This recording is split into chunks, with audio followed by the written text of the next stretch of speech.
pleased. So I'm just going to go through all the discharge information that we go through with everybody before you go home. I'm going to go through the kind of paper versions of the leaflets, but for you to take home, we've got this mini leaflet with all the internet access links on, so you can refer back to them whenever you need, because I appreciate it's a lot of information for you to take in now. So you can refer to those anytime. But have you got internet access at so home? I can do this on my phone, can I? Yeah, your phone, computer, laptop, wherever. You know, just if you need a refresher on anything, so that's there. Have you got any questions or anything before we start? No? Okay. So I'll just go through these ones with you, and I've already given you these earlier on to just start having a bit of a read through. Okay, so we'll start with this one. So registering the baby's birth is really important. You need to get the baby's birth certificate. You ring up and you book an appointment, and you just need to make sure you have an appointment before your baby's 6 weeks old. Right, okay. So you need the birth certificate itself before the baby's 6 weeks old. Think of a name then for it. So give them a ring and they'll book an appointment in for you. Okay. We chat through with everybody around contraceptive choices. Shan't be doing any of that for quite a while. We occasionally see new babies when the previous baby's only 9 months old. Right. So we I'll bear that in mind. Okay, we have a chat with everybody. Okay. So your body is potentially ready to conceive the next baby when this baby, your little girl's only 3 weeks old. Right. So something to bear in mind. Okay, speak to your GP before that point about your best options and what's going to suit you the most. Right. Okay. And they'll be able to help you about feeding and things like that. What and just tell them the method of feeding you've chosen to do, or what you're doing at the time of your appointment with your GP. Okay, and then they'll talk you through the options you've got.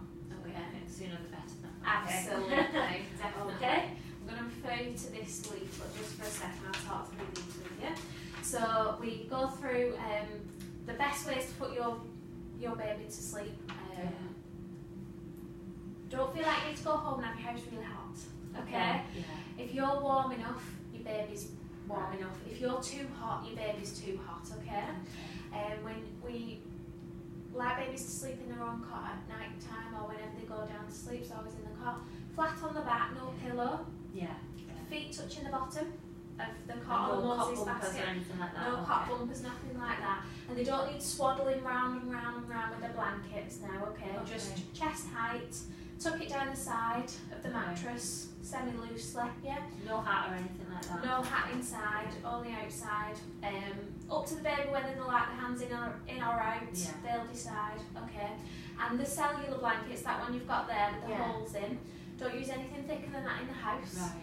And bear in mind, if you fold it in half, that's like 2 blankets. Alright, so just bear in mind. We tend to say, clothing-wise, an extra layer to what you need.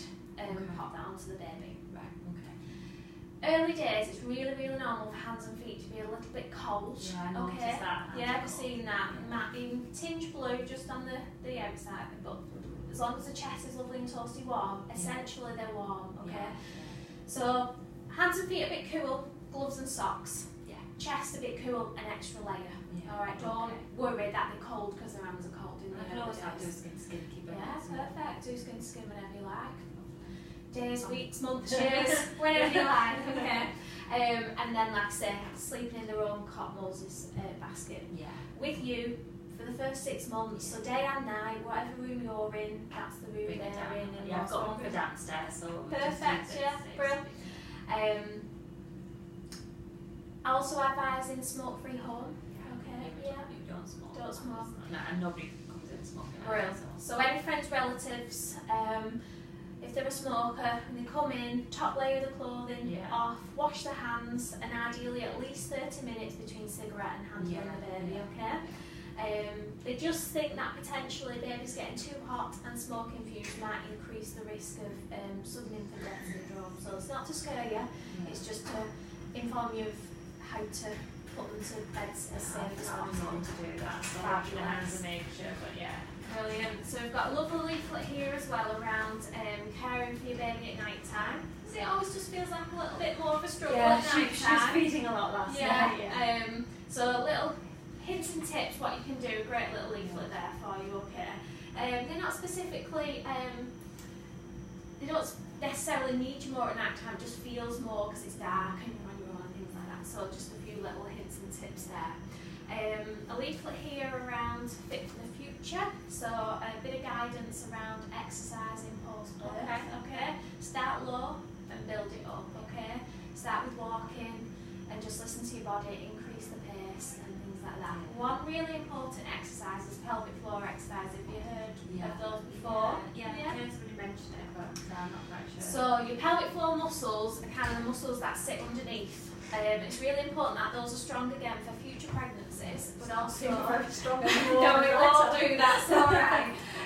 And also for future later on in life, because it supports your bladder, your bowels, things like that. Okay, so regardless of the way in which you give birth, those muscles are weakened just by the weight of pregnancy in themselves. So we advise everybody to do pelvic floor muscles. Okay.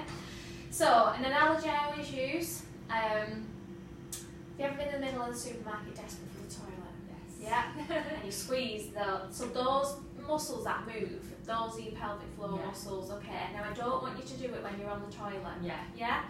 Just do it when you're on the couch, during feeding or during cuddling. And it's okay to do now I've got my stitches, or will I just wait till it's... No, you're fine. Listen to your body, see what it's telling you, and that will dictate how many you do and how long you do them for, okay? So squeeze those muscles together, hold them for as long as you can, and let go. I tend to say do them when you're feeding because you're not doing anything else. And you're aiming to be able to do 10 in a row that you can hold each one for 10 seconds. Okay. Alright, you won't necessarily be able to do that straight away. Just keep building up to that. Like I say, listen to your body, stop when it's painful, and think, right, I'll try again, I'll try an extra one tomorrow type thing. Just build up to 10 at 10 seconds each, and then twice a day. Forevermore. Forevermore when it comes to pelvic floors, okay? But really, really important for future life. And you said that's on here as well. That's the links here. Brilliant. And if you want to have another quick guys at that one before you go, it's I think there. it's pretty easy. I can just do it on my phone when I'm feeding. Have a look. It's brilliant. So, not to be frightened, but we also give advice around meningitis, just because it's really important to be aware of the signs and symptoms, okay? Because then you can act quickly. However, what we tend to say, if you've just got any concerns about your baby in any way, you know your baby better than we do. If something's just not quite right, get them seen, okay? So, not really hard to rouse, not really feeding, feel a bit more floppy than they did, looking yellow. It's not just the rash, is it? It's the other things. Can be all sorts of things. So if anything is just not quite right, like I say, you know what's normal for your baby. So act on it if it's not okay. You'll never be. We want to see your baby 10 times if needs be. We'll never poo-poo you. So if I've just got a little worry about feeding things, I can ring the ward or they come into midwife. But if I'm worried about her and she's kind of not feeding, then obviously like with the GP or if it was bad A&E. Depending on how urgent you feel it is, start off with your community midwife or the ward. Bit more than that, but can wait for an appointment GP. If you're not quite sure either way, ring the midwife, 111, they can give advice. And if it's an emergency, straight to 999. Okay, so just being aware of those. Again, not to scare you, just to empower you with the information and you know to pick that up. That's good. It's good to know that you're there as well. Absolutely. So you've registered, we've talked about registering the birth.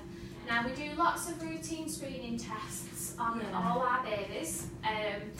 So whilst you've been an inpatient on the ward with us, on the maternity ward, your baby's had the hearing screen, and your baby should have had the neonatal examination, eyes and heart and hips and things like that. So this booklet now covers the rest of the screening programme for babies, toddlers, children, okay? The next one you're going to come across is day 5, where we do what's called a blood spot test. Again, we do it on all babies. Screens for rare conditions, but conditions that the sooner we know about it, the better. So we do it on them all. Okay.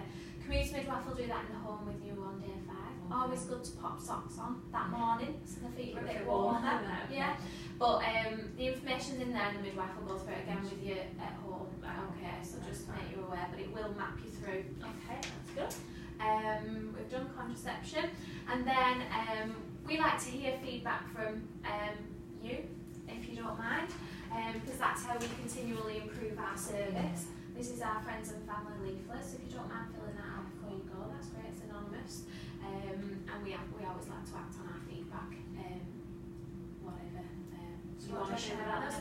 So just either leave it by the bedside, or we've got a little post box on the side of the wall, the red one, just pop it into there and we can feed that back. Okay.